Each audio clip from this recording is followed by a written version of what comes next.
Let me be very clear. There is no security without fundamental rights. It's as simple as that. And fundamental rights should not be seen as an impact assessment that we can do at some point, quite often ex post. No. Fundamental rights have to be front-loaded, have to be done when we decide policy from the very start. Europe will continue decisively our digital transformation and will continue to work with partners across the world.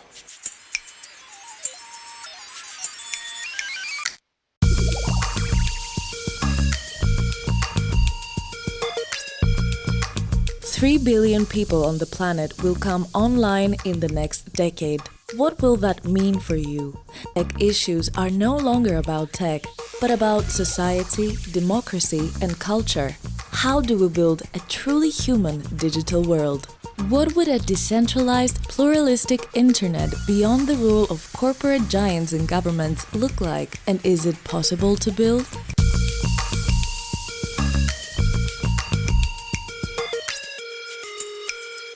I'm not here to give you answers. I'm here to, together with you, venture to look instead for the best questions. Because if we can leave this summit tomorrow, next day, the day after that, with a couple, 3 or 4 new, open, honestly curious questions about the future, I'm all set.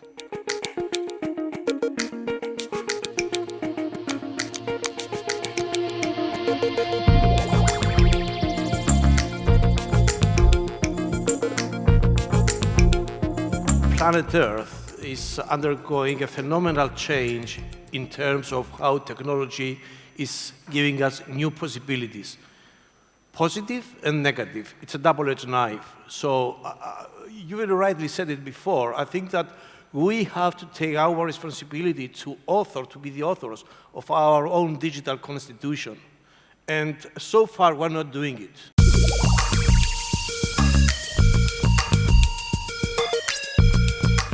The digital revolution is coming for us. Driven by technology, we are entering a new era of mankind, and the world will more radically change within the next 20 years than in hundreds of years before. This change will provide for unprecedented opportunities in the same way as this transformation will put our society at risk. Ultimately, what this new world will be will depend on what we make out of it. It will depend on the direction we decide to take within our generation, what it is that is coming for us, why digitization is a game changer, and what we can make out of it.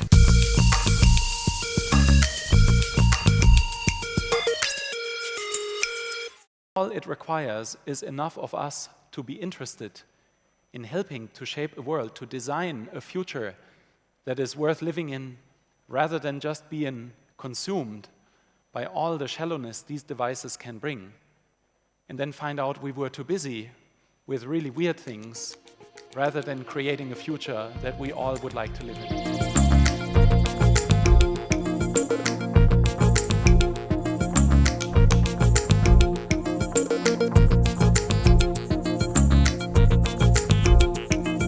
Economic policy should adapt to this to the new reality. Tax systems should be adapted, welfare systems likewise, because if we shall continue to have technology, to ensure that technology is a driver for growth, we should mitigate the disruptive effects of this massive technological wave which is in front of us.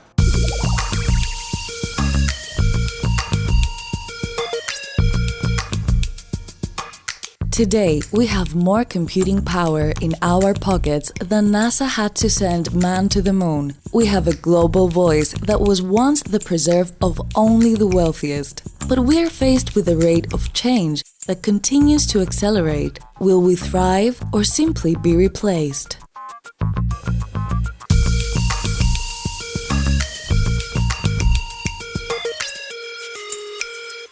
The new generation of creativity, the gems, if you like, how we can gamify our experience, how we can engage with our audiences, how we can mobilize them, and above all else, use that wisdom of the crowd to self-learn. Because we are in a period of immense change. And I firmly believe that if we don't change the game will change us.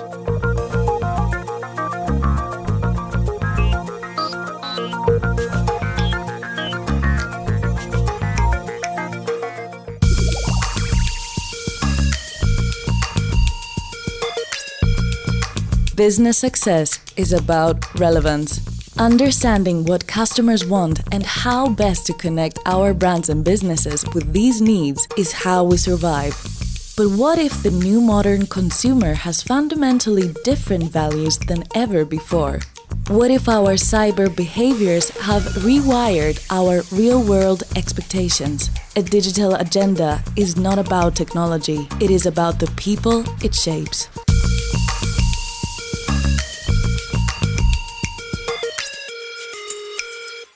They want it personalized, they want it their way. They want it automated before they even think about it.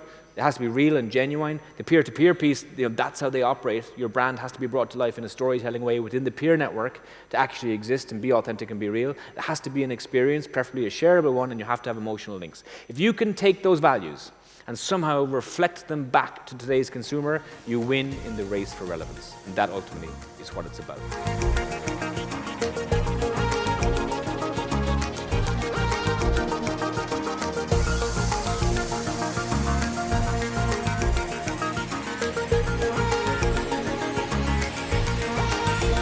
Have all the data, but unless you actually creatively use it in your business, and that still takes a human to sit down and think, do you know what women would like? To see dresses in actual sizes that they are, as opposed to, that takes a human to think, here's a way of using the data. So just because you have all this data and are collecting all the data on your consumers, it's pointless. It's just a barrel of oil. You have to sit down and think, okay, how do we refine it? How do we actually make it into a situation that we can put it into our innovation engine and then go somewhere? But that takes creative execution. Yeah, I would agree with all of that, with one slight tweak, which would be that we can't rely on hunches to make decisions anymore. We have to rely on data-driven decisions. Right. We can get to where we want to go through incremental steps. And, it's cultural within the organization. It's about the board. It's about the CEO. It's about that willingness to take risks, to fail.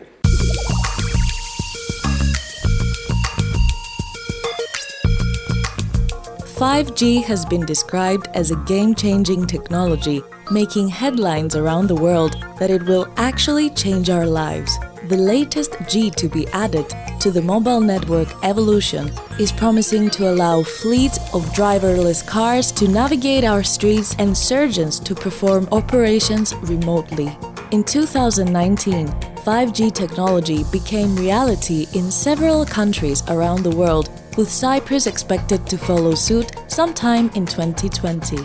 But beyond making our phones and internet faster, how will 5G change the lives of ordinary Cypriots?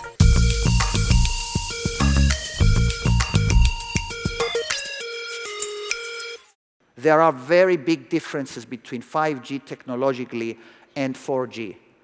But we're still not sure what exactly we're going to do with that technology.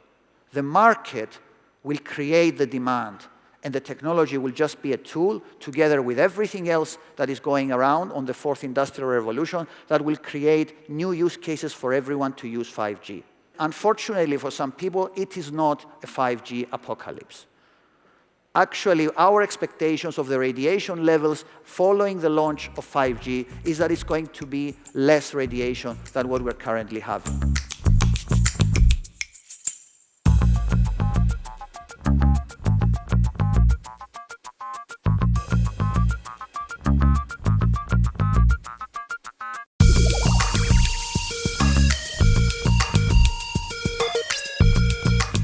Algorithms claim to know us better than we know ourselves. They can therefore be used to better target audiences and consumers. Are advertising strategies required? Do legacy media still have a role to play for communication strategies? Electronic word of mouth is becoming as important as offline word of mouth. Hotel managers, for example, fear bad comments on TripAdvisor. How can brands protect themselves and their reputation better from e-word of mouth?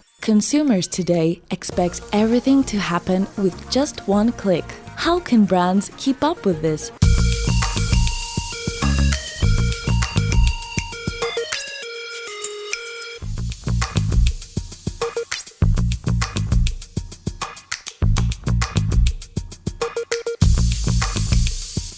Legacy media will survive as far as they adapt to the new trends, as far as they can address the consumer, like TV has done with cable TV, where they can see the consumer, like outdoor, which can be specific in an area and see the response. So legacy media will extend their life as far as they adapt to what the new trends require, which is more intelligence and more results and more data to what we are doing. The algorithms are here to stay. They become smarter and smarter through machine learning, through convergence with other exponential technologies. They're even human-like. I see these spooky robots that look like us. It doesn't really mean, though, that they are humans already.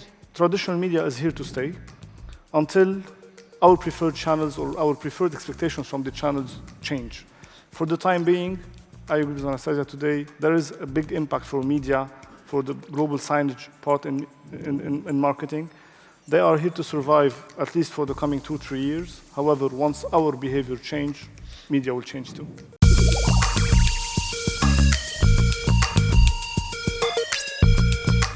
The influence of digital is growing, and this is affecting all of us. Digital technology has an effect on our behavior, and there is a big shift from materialism to experientialism.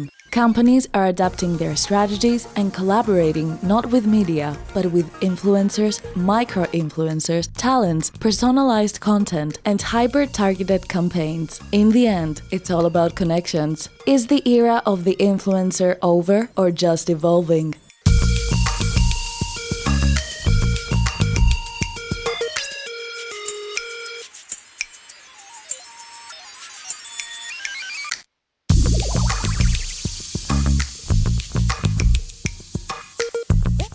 Οι άνθρωποι οι οποίοι έχουν από πίσω ένα επαγγελματικό background, δεν ξυπνήσανε μια μέρα και είπαν «Α, θέλουμε να γίνουμε influencer».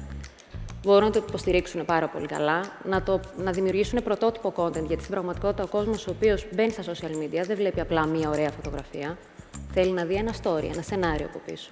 Άρα οι άνθρωποι οι οποίοι πραγματικά ασχολούνται με αυτό και το κάνουν ως δουλειά, έχοντας από πίσω, όπως σας είπα, και τις αντίστοιχες σπουδές, γνώσεις πάνω στο αντικείμενο, μπορούν να το κάνουν πολύ πιο πετυχημένο. Τα νούμερα μην τα πιστεύετε. Αν δείτε κάποιον που έχει 100.000 followers και 900 like, κατά πάσα πιθανότητα είναι ψεύτικο. Επίσης, ένας που έχει 100.000 followers και 0 comments από κάτω, πάλι είναι ένα προβληματικό προφίλ. Εμείς τσεκάρουμε 3 νούμερα. Τους followers, τα likes και κυρίως το engagement. Για εμένα το Instagram είναι ένα μέσο επικοινωνίας, όπως και τα social media, όπου μέρος αυτού το χρησιμοποιώ κάνοντας δουλειές για τις οποίες πληρώνομαι και είμαι χαρούμενη που συνεργάζομαι και πληρώνομαι γι' αυτό, αλλά παράλληλα όσο μπορώ και όσο θέλω, όχι εκθέτω, αλλά δεν έχω θέμα να το χρησιμοποιήσω και για προσωπικούς λόγους. Γενικά, εμείς χτίζουμε ένα κοινό, που στοχεύουμε σε ένα συγκεκριμένο κοινό. Εγώ, ας πούμε, στοχεύω περισσότερο στις γυναίκες.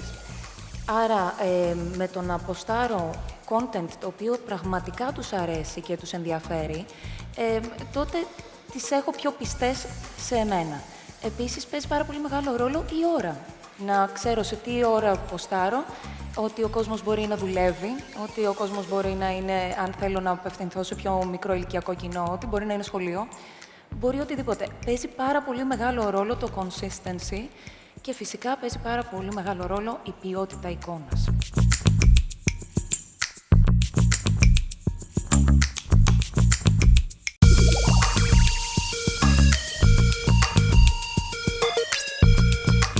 How personal data is collected through our daily activities and how the key global data privacy regulations are affecting our privacy rights. Is more regulation leading to less innovation? The GDPR directive is praised by key personalities of the tech world. Does it cover all our privacy needs?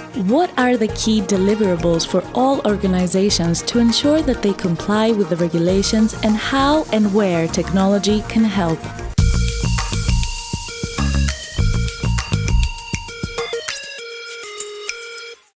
Data kind of used conventionally probably is dangerous, but if we kind of actually have rules and regulations that we can use this data in an ethical manner, I think it's probably appropriate to use, because I think if it helps us as a society, we should be doing that.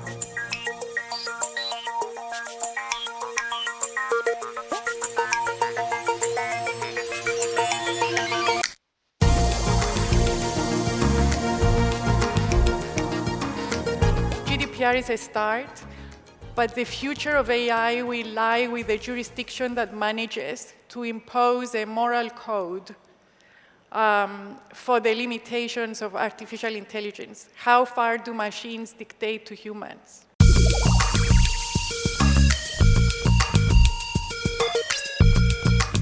Although artificial intelligence and robotics arguably start from the 1960s, their roots are much older. The beginnings of formalization of parts of human thinking by Aristotle, the automata in ancient temples and beyond. Data and intelligence will play a fundamental role in the so-called Fourth Industrial Revolution, which we have just started to enter. With the Internet of Things potentially covering any physical or biological entity of the physical world, with the advent of collaborative robots, with additive manufacturing techniques such as 3D printing, arguably we are now entering this new revolution.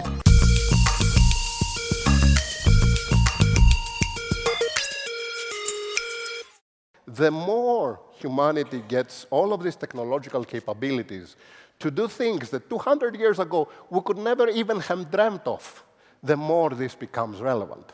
Every time that we wish for something and we start to implement its creation, we should be very, very careful to make sure that we're not only happy with its foreseeable or intended consequences, but that we can also deal with its unintended consequences.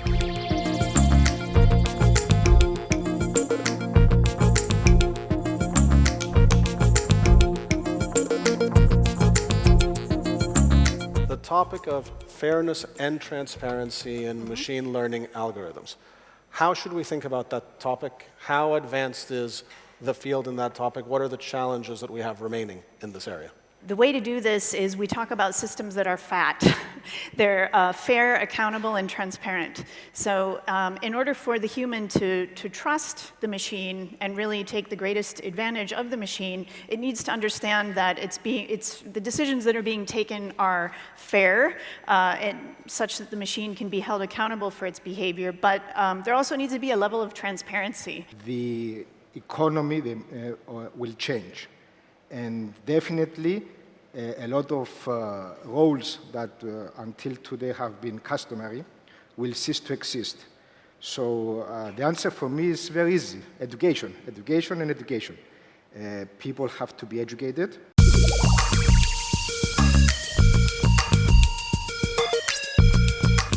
Changes in climate, digital technologies, and geopolitics are already having a profound effect on our lives.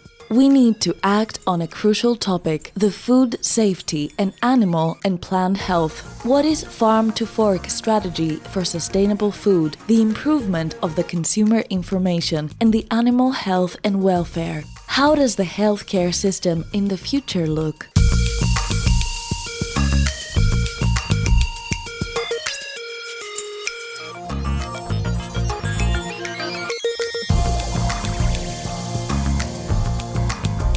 It is unacceptable that in today's day and age, in 2019, we're looking to promote, this is part of the strategy, a European Beating Cancer Plan, and yet we're losing cancer patients because of antimicrobial resistance. So we need to address it. There needs to be a global action. There needs to be a strategy, and already some member states have started their own strategies to deal with this.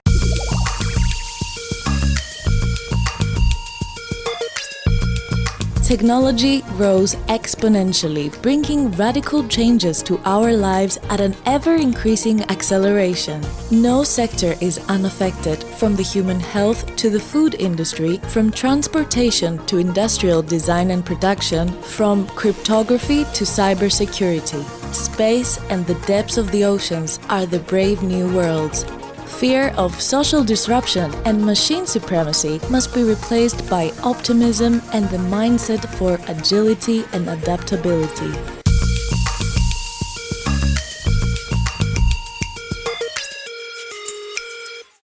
People are afraid that robots will take away jobs.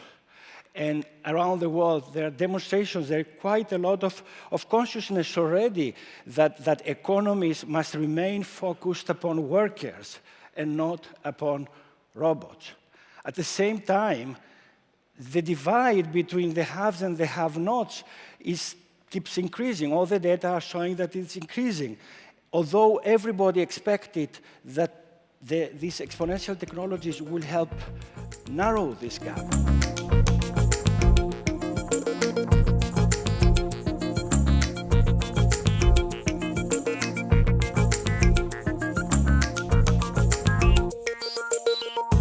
Αναπόφευκτα προχωρούμε προς έναν μέλλον ανανεώσιμων πηγών ενέργειας. Δεν θα είναι σύντομο, δεν θα γίνει σύντομο.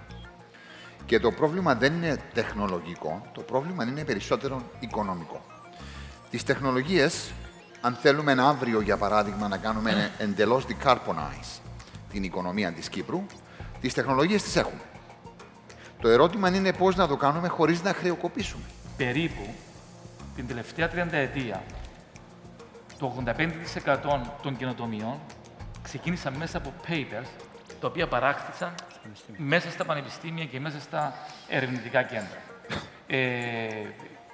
Βεβαίως οι εταιρείες είναι σημαντικές, βεβαίως η βιομηχανία είναι πάρα πολύ σημαντική, όμως θεωρώ ότι ακόμα την πρωτοκαθεδρία την έχουν τα πανεπιστήμια και δικαίως χρηματοδοτούνται και πρέπει να χρηματοδοτούνται ακόμη περισσότερο. Σε επίπεδο ιατρικών δεδομένων, πλέον έχουμε τη δυνατότητα να αναπτύσσουμε μέσα από τα στοιχεία και των νοσοκομείων και των ιατρίων και του ιατρικού ιστορικού κάθε ανθρώπου μια σειρά από στοιχεία που δίνουν το προφίλ σε επίπεδο πρόγνωσης, σε επίπεδο αποτελεσματικότητας μιας θεραπείας και σε επίπεδο χρήσης αυτών των δεδομένων για το κοινωνικό σύνολο, αν μιλάμε για public health ή για δημόσια υγεία.